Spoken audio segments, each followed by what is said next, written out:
As you all aware, agriculture in India is a fundamental thing for Indian economic growth, more importantly for the food security of the nation.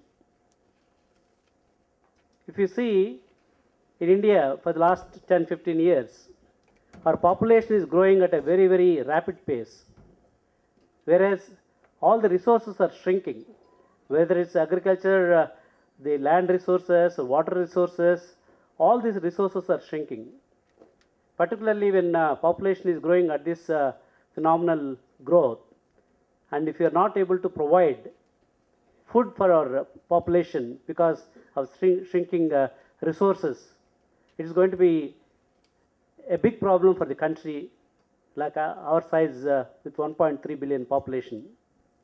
Unfortunately, the yields in agriculture in India compared to global averages are very, very, very low. And it is absolutely essential for us because, as I mentioned, the land resources are shrinking, water resources are also shrinking. So what is that? How is that we can solve the problem for this country's food security, food safety problems for this growing population? The only way is adoption of the technology, adoption of innovative farming methods, and government also has to play a very key role in providing the necessary agri infrastructure, supply chain logistic infrastructure. Though they are talking about the mega food parks and similar to what in AP they are implementing across the country, but the farmer is yet to see the benefits of those mega food parks. As my colleague was mentioning, adoption of biotechnology, there were some concerns, but what we have seen, the advantages like cotton, many farmers, particularly in Andhra Pradesh, they got benefited because of the biotechnology adoption. I feel in general, technology adoption is very, very important, whether it is a biotechnology adoption or information technology adoption, any technology, any innovative methods is very, very essential at this point of time for the Indian agriculture.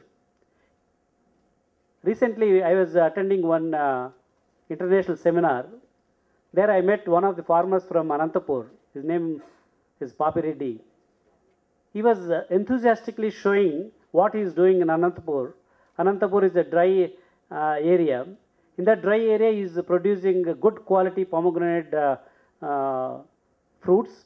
And he was showing how he is using the technology. He was having a smartphone, Samsung smartphone. He was showing all the crops and what kind of diseases he noticed, how he is able to contact the scientists through the emails and all that. This thing, he is able to get the answers immediately. So already Indian farmers are adopting information technology in a big way.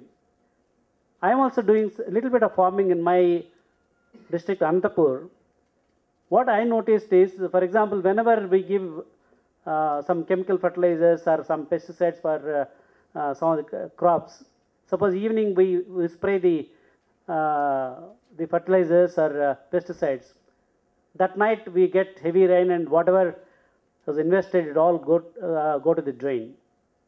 It's because we don't have the proper weather prediction information. The farmers needs that.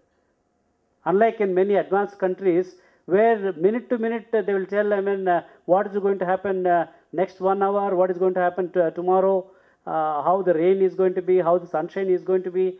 Then accordingly, farmers are able to plan everything properly.